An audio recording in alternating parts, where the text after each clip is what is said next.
Hello everyone. आज की जो वीडियो है वो उस बुक के बारे में।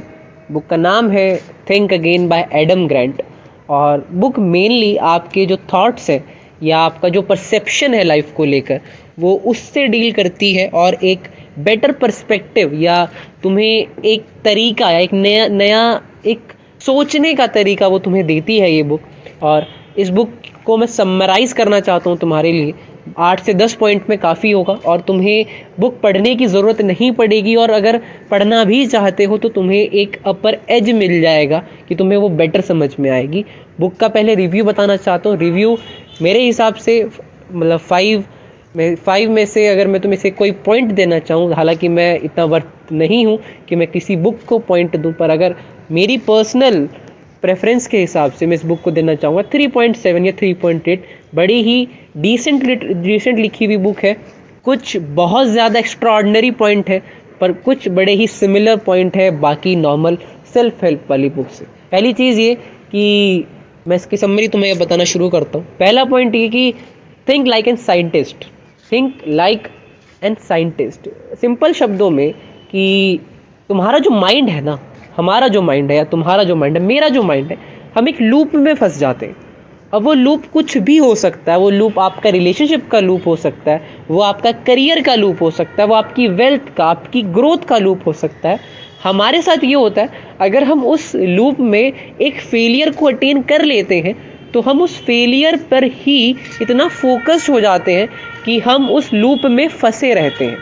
और जब हम उस लूप में फंसे रहते हैं, जो हमारी पॉसिबिलिटीज़ हैं या जो हमारे लिए जो अपॉर्चुनिटीज़ हैं, वो उस लूप के कारण हमारा ध्यान कभी जाता ही नहीं दूसरी पॉसिबिलिटी अपॉर्चुनिटीज़ पे, या हमारा मेन फोकस उस लूप को तोड़ने की बजाय उस लूप में फंसे रहने का होता है, जो कि काफ़ी डिफरेंट चीज़ है। जैसे अगर कोई जैसे मान लो कोई इंसान किसी रिलेशनशिप में फंसा हुआ है, उसका बॉयफ्रेंड है, उसकी गर्लफ्रेंड, उसकी वाइफ या वो उसका हस्बैंड, वो इतना वो नहीं है, या कोई करियर हो गया, कोई वेल्थ हो गई। जैसे फॉर एग्जांपल जो तुम्हें आसानी से समझ में आएगा वो रिलेशनशिप का आएगा। रिलेशनशिप में सिंपल मान लो किसी की गर्लफ्रेंड है और वो उसे छोड़कर चली गई है या उसकी कहीं शादी हो गई है, तो ऑब्वियसली बात है उस लूप में फंसा रहेगा। और क्योंकि वो उस प्रॉब्लम को उसका सॉल्यूशन ना ढूंढने के बजाय उस लूप में फंसा हुआ है। और एक टाइम बाद ऐसा आता है, 1-1.5 साल हो जाता है जब वो उसी लूप में फंसा रहता है। फिर जब बाद में उसे रियलाइज़ होता है कि यार 1-1.5 साल बर्बाद कर दिया है, अब इस लूप को तोड़ने की बारी है, तो उसे ये रियलाइज़ नहीं होता उसने वो 1.5 साल लगा दिए उस लूप को तोड़ने में, और वो अभी भी टूटा नहीं है। और बॉयज़ के केस में ये लूप, रिलेशनशिप का लूप बहुत बड़ा होता है। कई लड़कियां मुझे ऐसे कहेंगी कि नहीं ऐसा नहीं होता, लड़कियों के लिए भी बड़ा पेनफुल होता है, पर नहीं, लड़कियां इजीली मूव ऑन कर जाती हैं मोस्ट ऑफ द केसेस में। बड़े ही एक्सेप्शन होंगे, पर मेनली जो अगर लड़के ने कभी किसी को ऐसे दिल से किसी को पसंद किया है या प्यार किया है तो वो लूप हमेशा उसके लिए बना रहता है। उस लूप को तोड़ना इतना मुश्किल हो जाता है उस लड़के के लिए। कई लड़के 8-8 10 साल उस लूप में फंसे रहते हैं। और वही सेम करियर में है। जैसे लड़की के पास अपॉर्चुनिटीज़ या लड़कों के पास करियर में सेम होती हैं, पर हम जो लड़के होते हैं वो इतना अटैच हो जाते हैं किसी चीज़ को लेकर। जैसे ऑब्वियस सी बात है, जैसे लड़कियों के पास एक हमेशा वो रहता है कि उन्हें एक एडवांटेज रहती है, क्योंकि मैं बायस्ड नहीं हो रहा हूँ पर ये मेरा पॉइंट ऑफ व्यू है। क्योंकि एट द एंड लड़कों के देखो लड़कियों की जिम्मेदारियाँ थोड़ी अलग होती हैं और लड़कों की जिम्मेदारियाँ थोड़ी अलग होती हैं। आप लड़के और लड़की की जिम्मेदारी को कंपेयर नहीं कर सकते हो, पर अगर तुम एक चीज़ में लेकर चलते हो तो लड़कों के पास थोड़ी जिम्मेदारी ज़्यादा होती है। लड़कियों के पास पेन बहुत ज़्यादा होता है, सोसाइटी का पेन, क्योंकि सोसाइटी उन्हें कभी ग्रो करने नहीं देना चाहती। उनका मंथली पेन जो उन्हें पीरियड्स का जो पेन होता है वो हम नहीं महसूस कर सकते, वो इतना हम बियर नहीं कर सकते हैं।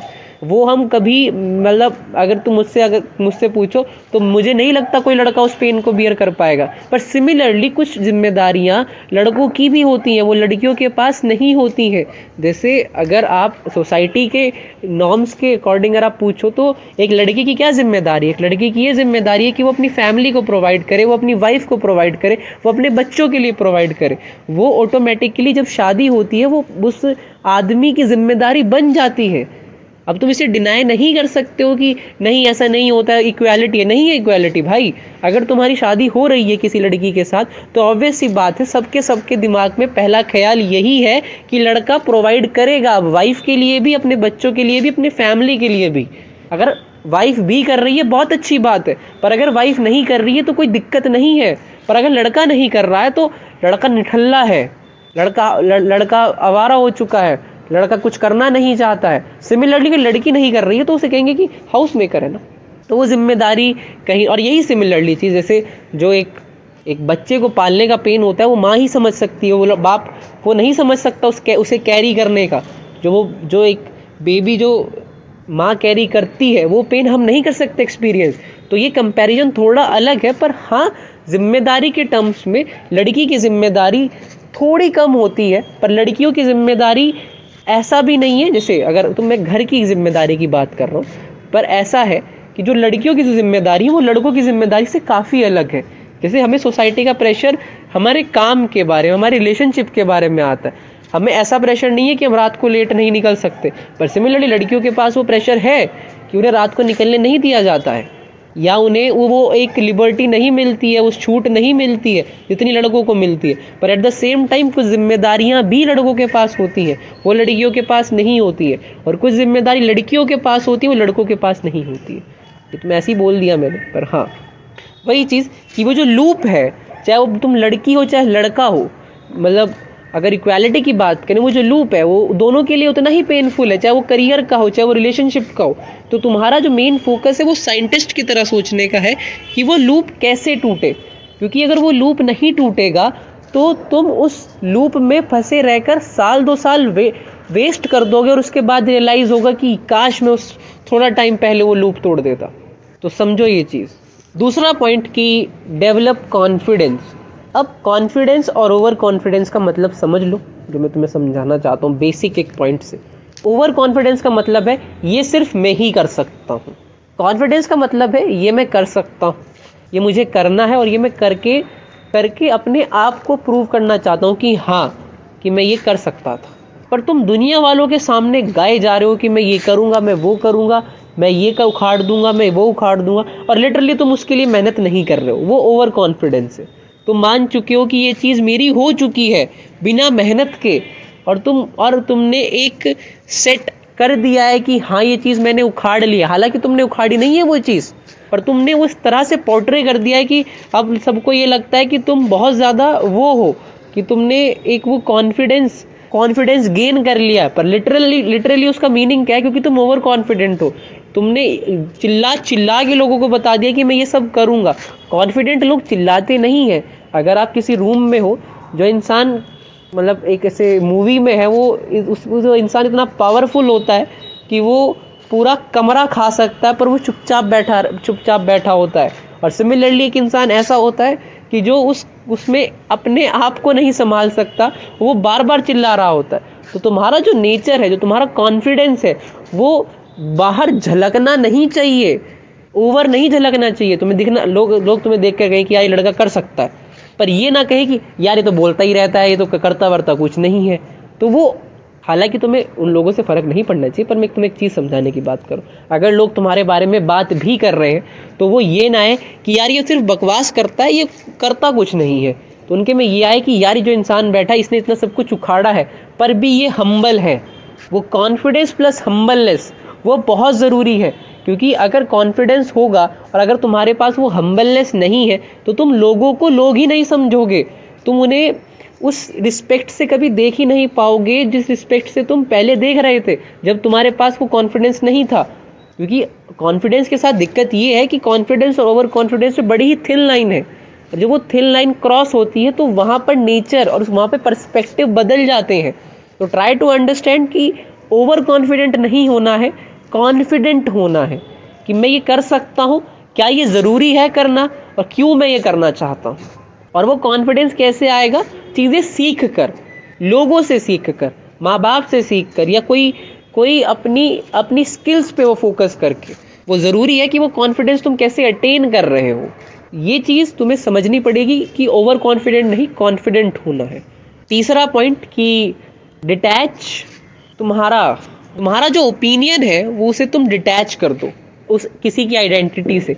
अब इसका मतलब क्या है, देखो जैसे तुम्हारे सामने दो इंसान हैं, दो, एक ए और बी, उसकी आइडेंटिटी इस तरह से तुमने इमेजिन कर ली है just based on your opinion, कि तुम ये ओपिनियन मानते हो, तुमने उसकी आइडेंटिटी ऐसी समझ ली है।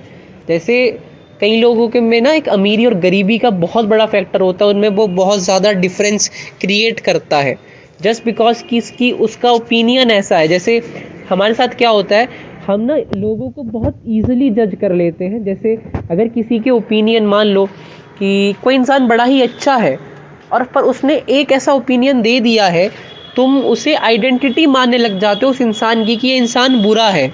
अब एग्जाम्पल के तौर पे मान लो तुम्हें कोई इंसान अच्छा नहीं लगता है, उसका कोई ओपिनियन अच्छा नहीं लगता है, और तुमने उसकी वो आइडेंटिटी मान ली है कि ये इंसान मेरी ज़िंदगी में अच्छा है ही नहीं, ये इंसान बुरा है।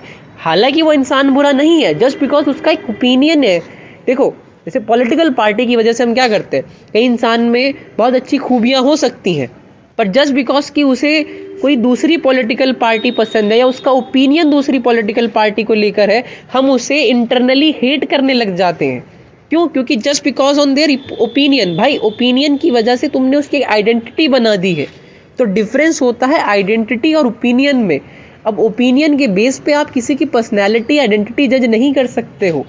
देखो तुम्हें ज़िंदगी में लोगों की ज़रूरत पड़ेगी, तुम्हें वो रिश्ता चाहिए, तुम्हें दोस्त भी ज़रूरी है, तुम्हारे लिए माँ बाप भी ज़रूरी है। अगर कोई ये कहता है कि सिर्फ माँ बाप ज़रूरी है, दोस्त ज़रूरी नहीं है, तो ऐसा नहीं है। तुम्हें लोग चाहिए, तुम्हें वो प्यार महसूस करना होगा, और करते हैं लोग। तुम्हें वो हार्ट ब्रेक महसूस नहीं होगा तो तुम उस इमोशन से कभी डील कर ही नहीं पाओगे यार। और वही चीज़ ओपिनियन जो आइडेंटिटी की बात कर रहा हूँ, हमारे साथ यही होता है। हम किसी के ओपिनियन से उसकी आइडेंटिटी बना लेते हैं। सिर्फ वही पॉलिटिकल पार्टी वाला एग्जाम्पल, किसी को मान लो बीजेपी पसंद है और किसी को कांग्रेस पसंद, दोनों आपस में लड़ रहे, चाहे इंसान कितने ही अच्छे हों, वो जस्ट बिकॉज कि उनके एक ओपिनियन मैच नहीं हुए हैं, वो अपनी एक आइडेंटिटी उन दोनों ने आपस में बना ली है कि ये बुरा है, ये बुरा है, क्योंकि ये किसी और को पसंद करता है। तो ऐसे नहीं, एक आइडेंटिटी और एक ओपिनियन में डिफरेंस रखो। ट्राई टू रिस्पेक्ट, कि तुम लोगों के ओपिनियन की भी रिस्पेक्ट करो, उन्हें भी उतनी ही एक फ्रीडम दो कि हाँ लोगों के ओपिनियन डिफरेंट हो सकते हैं। ऐसा नहीं है कि मेरा ही ओपिनियन सही है। और ओपिनियन के बेसिस पर आइडेंटिटी मत बनाना, क्योंकि अगर ओपिनियन की बेसिस पर आइडेंटिटी बनाने लगोगे तो लोगों से कनेक्ट नहीं कर पाओगे। As a leader, as a friend, as a mentor नहीं कनेक्ट कर पाओगे, क्योंकि तुमने ओपिनियन के बेसिस पर एक आइडेंटिटी, उसकी पर्सनैलिटी तुमने वो डेवलप करी है। तो try to differentiate between opinion and identity, क्योंकि आइडेंटिटी तुम्हारी डिफरेंट हो सकती है, तुम अच्छे इंसान हो सकते हो, पर जस्ट बिकॉज कि तुम्हारा एक ओपिनियन थोड़ा अलग है तो तुम अपने आप को जज करने दूसरा इंसान तुम्हें जज करने लगेगा just because of your opinion. तो ये तुम्हें नहीं करना है। Detach opinion from identity. Opinion को एक अपनी जगह रखो और आइडेंटिटी को, उसकी पर्सनैलिटी को अपनी जगह रखो। अगर तुम्हें लोगों से कनेक्ट करना है, अगर तुम्हें लोगों से फ़र्क ही नहीं पड़ता है, फिर तो तुम्हारे लिए पॉइंट बेकार है। चौथा पॉइंट, और मेरे हिसाब से मोस्ट इम्पॉर्टेंट पॉइंट, ये हर बुक में और हर एक ऑथर ने अपनी बुक में कहीं ना कहीं मेंशन करा हुआ है। अगर जो सेल्फ हेल्प बुक पढ़ते हैं वो बात बिल्कुल समझेंगे कि हमारे पास उस काम को, जो भी हम काम करना चाहते हैं, उस काम के लिए वाई होना बहुत ज़रूरी है कि तुम वो काम क्यों कर रहे हो। कई लोग हाउ पर इतना, देखो इस बुक में जो मुझे अच्छी चीज़ ये लगी, क्योंकि जो बाकी बुक मैंने पढ़ी है उसमें मोस्ट इम्पॉर्टेंट पॉइंट वो ये कहते हैं कि हमें पता होना चाहिए कि हम ये काम क्यों कर रहे हैं। पर इस बुक में जो मुझे अच्छा पॉइंट ये लगा, इस बुक में क्लियरली मेंशन करा गया है कि हाउ और वाई दोनों इम्पॉर्टेंट है। जैसे जो पिछली बुक थी उसमें जो मैंने रिव्यू करी थी, उस वाली बुक में वाई का बहुत ही बड़ा सिग्निफिकेंस था, पर उसमें हाउ का सिग्निफिकेंस नहीं था। इस वाली बुक में बहुत क्लियरली ये चीज़ मेंशन करी है कि पहला तुम्हारा जो फोकस है वो तुम्हारा वाई होना चाहिए, कि तुम्हें वो काम करना क्यों है, वो तुम्हारे लिए काम इम्पॉर्टेंट क्यों है। पर एट द सेम टाइम तुम्हें उस काम को करने का तरीका भी पता होना चाहिए कि उस काम को तुम कैसे कर सकते हो। वो जो हाउ है, कि वो जो तुम how to deal with it, why to deal with it difference है, how to deal with it. क्योंकि कई केसेस में आपको हाउ की ज़रूरत पड़ेगी। जैसे अगर आप परेशान हैं तो आपको पहले रीज़न ढूंढना पड़ेगा कि आप परेशान क्यों हैं, वाई आपने ढूंढ लिया है, पर अब आप सिर्फ इस चीज़ से सेटिस्फाई नहीं हो सकते हैं कि आपको वाई पता है, आपको पता होना चाहिए कि अब मैं इस चीज़ से डील कैसे करूं, how to deal with this, जो भी तुम्हारी प्रॉब्लम है। वाई तुम्हें मिल गया, बहुत अच्छी बात। करियर बेसिस में वाई तुम्हारा बहुत इंपॉर्टेंट पर्सपेक्टिव है, पर लाइफ की बेसिस में हाउ भी तुम्हें पता होना चाहिए। देखो, अगर तुम्हें पता लगे कि तुम्हें दिक्कत ये है, तुम्हारी प्रॉब्लम ये है, अब तुम्हें सिर्फ प्रॉब्लम पता लगी है। अगर पता किसी को पता लग जाएगा उसे जुकाम है, अब जुकाम पता है, अब उसे सॉल्यूशन भी ढूंढना पड़ेगा।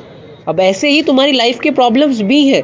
अगर तुम्हें वाई पता लग गया है कि बहुत अच्छी बात है, पर अगर तुम्हें हाउ नहीं पता है तो डिफरेंस है ना।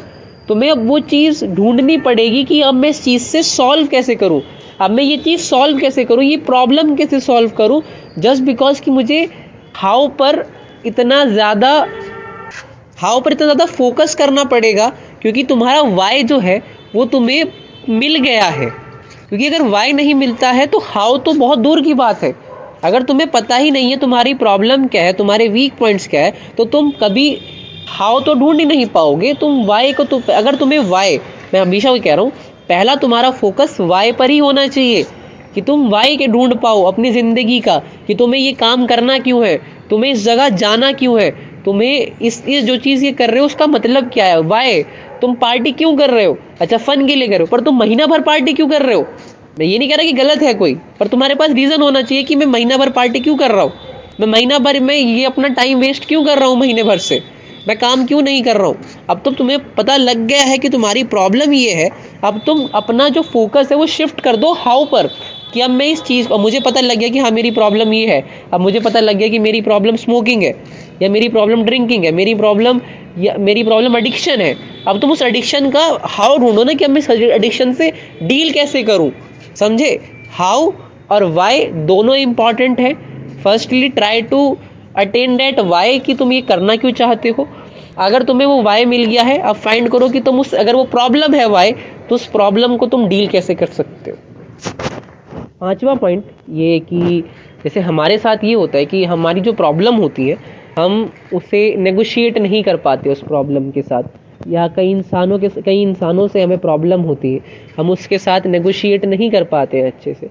फॉर दैट केस कि अगर तुम्हें नेगोशिएशन करनी है अपनी प्रॉब्लम या किसी इंसान से, तो तुम्हारा जो फोकस है ना, जैसे मान लो तुम किसी मीटिंग में हो, मैं एग्जांपल देके तुम्हें समझाने की कोशिश करता हूँ कि मान लो तुम किसी मीटिंग में हो और मीटिंग में इस तरह का माहौल है कि जो तुम्हारी टीम है वो सब के सब फोकस्ड है इंपॉर्टेंट पॉइंट्स पर अब तुम्हें स्टैंड आउट करना है, या तुम्हें वो एक इम्पॉर्टेंस फील करनी है अपने आप को कि हाँ मैं इन सबसे बेहतर हूँ। हालांकि तुम्हारा वो कंपैरिजन वाला कोर्स नहीं होना चाहिए उस मीटिंग में, पर अगर तुम्हें करना भी है तो मैं पॉइंट थोड़ा मानता हूँ, थोड़ा सा कंपैरिजन वाला पॉइंट है, पर हाँ अगर तुम्हें फील करना है कि तुम उन सबसे बेटर हो, या तुम्हें नेगोशिएट करना है उस पार्ट पे कि हाँ मैं अपनी टीम के लिए वो नेगोशिएशन कर सकूँ, तो तुम्हारा जो मेन फोकस है वो फोकस तुम्हारा होना चाहिए उस स्मॉल पॉइंट्स पे, या उन छोटे पॉइंट्स पे जो पूरी टीम इग्नोर कर रही है। जैसे देखो, इंपॉर्टेंट पॉइंट्स अगर किसी मीटिंग में बता दिए हैं तो वो उनका फोकस सब पे है, वो सब के सब एक ही बात उठाएंगे। पर सिमिलरली अगर तुम्हारा फोकस स्मॉल डिटेल्स पे है, और इसीलिए तुम्हें पैसिव लिसनर बनना पड़ेगा, तुम्हें एक अच्छा लिसनर बनना पड़ेगा, जिससे कि इंपॉर्टेंट पॉइंट या जो तुम्हारे सराउंडिंग में चीज़ें चल रही हैं तुम उन पर फोकस करो, तुम अपने आप को उस हिसाब से चेंज करो। ये नहीं कि तुम अपने आप को बर्बाद कर दो, चेंज जो तुम्हारी ग्रोथ में इन्वॉल्व हो या तुम्हारी हेल्थ में इन्वॉल्व हो उस तरह का चेंज करो, जिससे कि तुम्हारी एक वेल्थ में इंपॉर्टेंस आए, या तुम्हारी बात में एक इंपॉर्टेंस आए कि हाँ अगर तुम्हारा फोकस उन स्मॉल पॉइंट, इंपॉर्टेंट पॉइंट्स पर तो रखो ही फोकस, पर अगर तुम्हारा फोकस उन स्मॉल पॉइंट्स पर भी आ रहा है और तुम उस मीटिंग में पॉइंट कर रहे हो अपने मैनेजर या अपने किसी भी क्लाइंट को, तो तुम उस स्मॉल डिटेल्स को, जो बाकी तुम्हारे कॉम्पिटिटर है वो फोकस्ड नहीं थे उन स्मॉल पॉइंट्स पर, तुम फोकस्ड थे, तो तुम नेगोशिएशन अच्छा कर सकते हो। तो try to focus on that small point कि जो तुम्हें डिस्टिंग्विश करे बाकियों से। अब देखो जो छठा पॉइंट है वो पॉइंट है चेंजिंग माइंडसेट्स। देखो, अगर तुम्हें लोगों को इन्फ्लुएंस करना है, अगर तुम्हारा काम है कि तुम्हारा काम इस तरह से डिज़ाइंड है कि तुम्हें लोगों को इन्फ्लुएंस करना है, या तुम्हें लोगों का माइंडसेट बदलना है, या अपना माइंडसेट बदलना है, लोगों का छोड़ो, तुम पहले अपना माइंडसेट बदलो। अगर तुम्हारा माइंडसेट एक थोड़ा वीक माइंडसेट है, या तुम अपने आप को स्ट्रांग नहीं मानते हो, तो उस चीज़ में अपना माइंडसेट बदलने के लिए 3 पॉइंट्स बुक में कहे गए हैं कि ओपन एंडेड क्वेश्चन पूछो, जिससे लोग तुम्हें समझे कि तुम्हारा एक इम्पॉर्टेंस है, तुम्हें वो कन्वर्सेशन में इन्वॉल्व करे। क्योंकि चुप आदमी और डेड आदमी अगर किसी मीटिंग में बैठा है तो उनकी कोई वैल्यू नहीं है।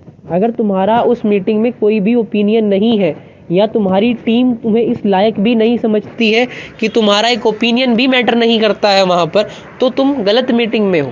तुम्हारा जो ओपिनियन है, तुम्हारी जो पर्सनैलिटी ऐसी हो कि तुम्हें लोग देखकर सोचें कि हाँ यार, इसका पॉइंट भी सुनना है, इसका पॉइंट वैल्यूबल होता है, इसका पॉइंट इतना वैल्यूबल है कि ये जो पॉइंट बता देता है ये काफ़ी इंपॉर्टेंस लाता है हमारे प्रेजेंटेशन में या हमारी मीटिंग में। तुम्हारी वो वैल्यू होनी चाहिए, और इसलिए तुम्हें अपना माइंडसेट बदलना पड़ेगा, अपना वीक माइंडसेट कि मैं कैपेबल नहीं हूँ, मैं कॉन्फिडेंट नहीं हूँ। इन सबको बदलो चीज़ों को।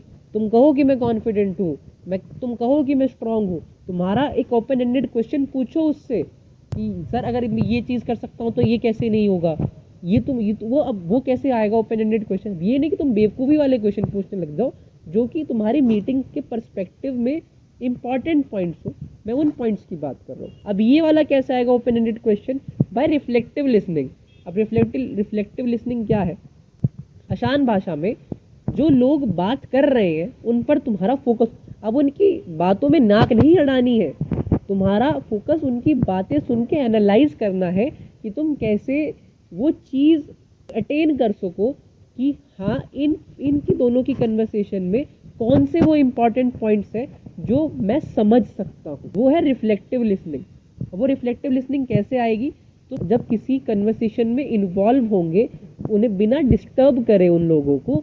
क्योंकि देखो, कई बार ऐसा होता है कि हम किसी कन्वर्सेशन में इन्वॉल्व हो जाते हैं पर हम उन्हें कहीं ना कहीं डिस्टर्ब करने लग जाते हैं, तो वो हमें वो इम्पोर्टेंस नहीं देते हैं।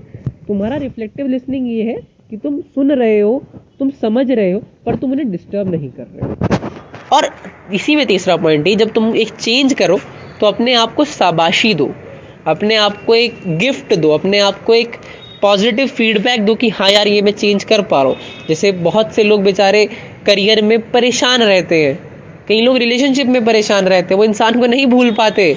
तो पर वो वही चीज़, तुम्हें अपना माइंडसेट चेंज करना पड़ेगा, क्योंकि लोग चले जाते हैं भाई, लोग नहीं रुकते तुम्हारे साथ। कई लोग ऐसे होते हैं जो ज़िंदगी भर टिक जाते हैं, पर कई लोग ऐसे होते हैं जिनके साथ इतना लंबा नहीं होता है। वो बहुत बड़ी चीज़ होती है, क्योंकि तुम वो चीज़ महसूस कर पाते हो जो वो तुम्हें किसी इंसान ने कराया है, पर एट द सेम टाइम तुम्हें नहीं पता होता है कि वो इंसान कब चला जाएगा तुम्हारी ज़िंदगी में। और तुम्हारा वो माइंडसेट, क्योंकि तुमने उसे इतना ज़्यादा दिल से लगा लिया है, उस रिश्ते को, उस करियर को, कि वो रिश्ता तुम्हें तब दर्द देने लगा है कि यार ये क्यों चला गया। और तुम्हारे पास उस क्यों का आंसर नहीं होता है कि यार तुझे जाना ही था तो बता के तो जाता। वो बस चला जाता है। किसी की शादियाँ हो जाती हैं, कहीं छोड़ कर चले जाते हैं, कहीं धोखा दे देते हैं, कई बार हम मेहनत नहीं करते हैं। तो समझो कि अगर माइंडसेट वीक रहा ना, वो खा जाता है इंसान को। क्योंकि माइंड अगर कंट्रोल में नहीं है ना, अगर इंसान छोड़कर चला गया है, या वो जो चीज़ थी जो तुम्हें चाहते थे वो छोड़कर चली गई है, तो वो तुम्हें अंदर से खोखला बना देती है, वो अंदर से तुम्हें नेगेटिव बना देती है। और मैं नहीं चाहता कि वो चीज़ तुम महसूस करो, क्योंकि वो मैं नहीं मानता अच्छा इमोशन है। उसमें तुम नेगेटिव हो जाते हो, तुम्हें लोगों से नफरत होने लग जाती है। जस्ट बिकॉज कि एक इंसान तुम्हें नहीं मिला, एक करियर तुम्हें नहीं मिला, तुम बाकी लोगों से नफरत करने लगते हो, बाकी करियर से नफरत करने लग जाते हो। तुम बाकी करियर को एक गंदी निगाहों से देखने लग जाते हो, उनकी इज्जत नहीं करते हो। और ये सिर्फ इस वजह से क्योंकि एक इंसान तुम्हारी ज़िंदगी से चला गया, एक करियर तुम्हारी ज़िंदगी से चला गया। जस्ट बिकॉज कि तुम उस दिन कैपेबल नहीं थे वो कमिटमेंट देने के लिए, या तुम उस दिन वो कॉन्फिडेंट नहीं थे उस चीज़ को पाने के लिए, या उस इंसान को तुम पाना चाहते थे, सब कुछ करना चाहते थे उसके लिए, जस्ट बिकॉज कि सर्कमस्टेंसेस ऐसे आ गए कि तुम उस कंडीशन में खड़े रहे कि तुम उसे कह नहीं पाए वो चीज़। अगर तुम उसे उस दिन वो बात कह देते, या उस दिन जो दिल की बात उसे कह देते, वो रुक जाता, पर उसका एक कॉन्सिक्वेंस ऐसा था कि वो तुम्हें कहीं ना कहीं खा जाता। ऐसे डिसीजन, ऐसा माइंड सेट, जब माइंड देखो, पता है ब्रेन अगर तुम्हें रुलाने पे आए ना, वो तुम्हें रुला देगा। उसमें इंसान का लेना देना नहीं है, चाहे वो चला जाए तुम्हें छोड़ के, चाहे वो रखे। और इंसान चले जाते हैं, और लड़कों के साथ ज़्यादा होता है। जो लड़का किसी लड़की से सच्चा प्यार करता है ना, बहुत पसंद करता है उसे, या दिल से प्यार करता है, वो कभी साथ होते ही नहीं है। बहुत कम केसेस होते हैं जिसमें वो साथ होते, या तो लड़की की शादी हो जाती है, प्रोबेबली लड़की की ही शादी हो जाती है जल्दी, और लड़का फिर परेशान रहता है। ऐसे ही करियर में है, एक चीज़ बनना चाहता है वो, पर जस्ट बिकॉज कि उस पर जिम्मेदारियाँ इतनी होती हैं, वो ना उस लड़की को कभी चूज़ कर पाता है, ना उस करियर को कभी चूज़ कर पाता है। तो अपना माइंड सेट ऐसा रखो कि ये चीज़ें तुम्हें अफेक्ट ना करें, ये खा जाएंगी भाई। कि हम लड़के हैं यार, हम इतना नहीं फील कर सकते। हम पर जैसे लड़के परेशान बहुत कम होते हैं, वो रहते हर दिन परेशान है, होते और रहने में बहुत अंतर है। वो दिखाते बहुत कम है कि हम परेशान हैं, पर वो बहुत ज़्यादा परेशान रहते हैं। कईयों की प्यार की शादी हो चुकी है, कईयों को करियर नहीं मिला, कईयों के माँ बाप के सपने अधूरे रह गए। कई लोग ये सोचते हैं कि मैं फेलियर हूँ, मैं एज अ स्टूडेंट फेल कर गया, मैं एज अ सन फेल कर गया, मैं एज अ भाई फेल कर गया, मैं एज अ लवर फेल कर गया। कि काश मैं उस दिन वो कमिटमेंट दे देता, काश मैं उस दिन वो ये चीज़ कह पाता अपने माँ बाप को, पापा मुझे ये नहीं करना है, मुझे कुछ और करना है। काश मैं अपनी उस गर्लफ्रेंड को कह देता कि 1 साल और रुक जा यार प्लीज़, मैं कर लूँगा कुछ ना कुछ। काश उस करियर के लिए 1 साल और मेहनत कर ली होती। पर यही चीज़ कि वो माइंड सेट हमें इतना तोड़ देता है ना, कि अगर कि 1000 ख्वाहिशें ऐसी कि हर ख्वाहिशों पे दम निकले, बहुत निकले मेरे अरमा लेकिन थोड़े कम निकले। यही है भाई, बहुत चीज़ें होती हैं, करना हम बहुत कुछ चाहते हैं, और इन लड़कों ने तो अपना सच्चा प्यार हर बार खोया है भाई। मैं नहीं मानता कि कोई किसी ने नहीं खोया, बहुत कम लोगों को मिलता है। और वो सोचो जिन्हें शादियां देखनी पड़ती है अपने लवर्स की, अपने प्यार की, कि हाँ यार उनकी शादी हो रही है आज, और वो उसमें खड़ा है। हर चीज़ मीम नहीं होती, हर चीज़ मजाक नहीं होती है, कुछ चीज़ें फील करते हैं लड़के। वो मीम तो वो एक सहारा है कि हाँ यार हमें नहीं फ़र्क पड़ता है इतना, पर डीप डाउन जब तुम रात को सारे मीम ख़त्म हो जाते हैं, जब रात के 12-1 बजते हैं, तो तब जो फीलिंग आती है वो नहीं तुम बता सकते किसी को, क्योंकि तुम्हारे अपने दोस्त हंसेंगे तुम पर। तुम्हारे माँ बाप को तुम इसलिए नहीं बता सकते क्योंकि माँ बाप कहेंगे क्या उम्र है ये सब चीज़ें करने की। तुम अपनी लड़की, तुम्हारी फ्रेंड है, तुम उसे नहीं बता सकते। अपनी गर्लफ्रेंड को तुम करियर का नहीं बता सकते। अपने दोस्तों को तुम अपनी गर्लफ्रेंड की शादी या अपनी उस गर्लफ्रेंड की चीटिंग का या उस मोमेंट का कि जहाँ तुम दोनों अलग हुए तुम नहीं बता सकते। बहुत कम ऐसे दोस्त होते हैं जो तुम्हें लिटरली समझते हैं। तो ये तुम्हारे ऊपर है भाई, ये तुम्हारा माइंडसेट है जो तुम्हें बचा लेगा। क्योंकि अगर माइंडसेट नहीं बचा पाया ना, तो अगर वीक रह गया तो दुनिया खा जाएगी भाई। तुम दुनिया छोड़ो, तुम अपने आप को खा जाओगे। तुम अपने आप को वो जहर दोगे, हर दिन वो ख्यालों का जहर दोगे कि काश काश काश मैं कर लेता, पर मैंने किया नहीं। वो जो काश है वो स्लो पॉइजन है, तुम्हें पता नहीं लगेगा कब तुम्हारे सारे इमोशंस मर जाएंगे, और एक बार वो सारे इमोशंस मर गए फिर तुम्हें रियलाइज होगा कि यार काश उस दिन कर दिया होता।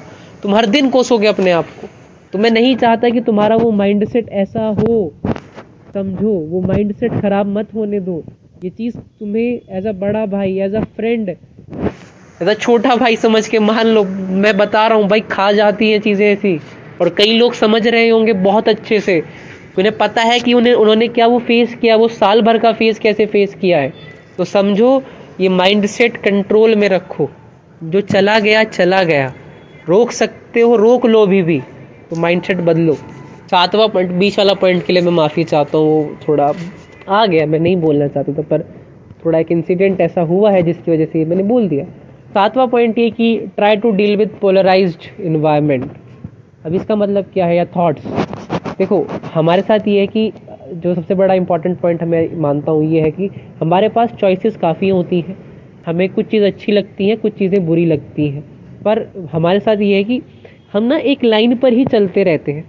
हम मानते हैं कि ये लाइन हमारे लिए बहुत अच्छी है, और जिसकी वजह से जो अपॉर्चुनिटीज़ हमारे हमारे रास्ते में लाए करती है, हम उस अपॉर्चुनिटीज़ को निगलेक्ट कर देते हैं just because of that polarised mindset. कि जो अपॉर्चुनिटीज़ हैं, जो चीज़ें हैं जो तुम अटेन कर सकते हो, जस्ट बिकॉज कि तुमने एक चीज़ चूज़ कर ली है, तुम इतने ज़्यादा उस चीज़ में अटैच हो गए हो, तुम्हें वो अपॉर्चुनिटीज़ नहीं दिख पा रही हैं जो तुम्हारे रास्ते में लाई करती हैं। तो अपना जो तुम्हारा माइंडसेट है उस तरह से रखो कि जो अपॉर्चुनिटीज़ है तुम उसे गेन कर सको, ना कि निगलेक्ट कर। देखो, एक दो अपॉर्चुनिटीज़ छूट जाती है, कोई बात नहीं है, पर अगर तुम सारी ही अपॉर्चुनिटीज़ छोड़ते जा रहे हो तो उन सारी अपॉर्चुनिटीज़ को छोड़ना नहीं है। अपना वो जो माइंडसेट है उसे इस तरह से रखना है कि कोई भी अपॉर्चुनिटी तुम्हारे सामने आती है तो तुम उस अपॉर्चुनिटी से डील कर सको, ना कि उस अपॉर्चुनिटी से भाग सको। क्योंकि अपॉर्चुनिटी ऐसी चीज़ है, वो बार बार नहीं आएगी, वो लिमिटेड है। वो तुम्हें, मतलब लिमिटेड तो नहीं है, पर एक नंबर ऑफ लिमिट्स भी है उसकी।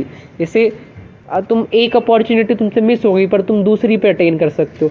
पर ऐसा भी मत बनो कि तुम्हारे पास अपॉर्चुनिटीज़ आ रही है पर तुम इतने ज़्यादा अंधे हो गए हो कि तुम्हें फ़र्क ही नहीं पड़ रहा है अपॉर्चुनिटीज़ का। तो वो कहीं ना कहीं लिमिटेड है अपॉर्चुनिटीज़ भी। फिर तुम्हारे पास, अगर तुम उस अपॉर्चुनिटी को राइट टाइम पे एक्वायर नहीं करते हो तो गिल्ट आता है, रिग्रेट आता है। वही जो मैं तुम्हें थोड़ी देर पहले समझा रहा था। तो उस अपॉर्चुनिटी को, जस्ट तुम्हारा माइंडसेट तुमने बिल्कुल पट्टी बांध ली है, वो पट्टी ना बांधते हुए रियलाइज़ करो कि अपॉर्चुनिटीज़ बहुत ज़रूरी हैं लाइफ में। और तुम्हारा वो माइंडसेट चीज़ों को सीखने का, कि तुम चीज़ें सीखना चाहते हो, तुम अंधों की तरह रैट रेस फॉलो नहीं कर रहे हो कि चलो इधर सारे के सारे इस रास्ते पे जा रहे हो तो मैं भी इस रास्ते पे चला जाता हूँ। नहीं, अगर तुम उस भीड़ में इन्वॉल्व हो गए हो ना, लोग, जैसे अमित बढ़ाना का एक डायलॉग, अगर तुम्हारी लोग निंदा नहीं कर रहे हैं तो समझ जाओ कि तुम भीड़ में चल रहे हो। तुम्हारी निंदा होनी चाहिए, तुम्हारा काम ऐसा होना चाहिए कि लगे कि यार ये क्या कर रहा है, पागल हो गया है क्या। और उसके बाद जब 5-6 साल बाद तुम उस चीज़ में एक अटेन कर लो पावर, वो कहे कि यार ये सही में पागल था, कितना बड़ा मुकाम हासिल कर लिया इसमें इतनी कैपेबिलिटीज़ भी नहीं थी पर इसने अटेन करा।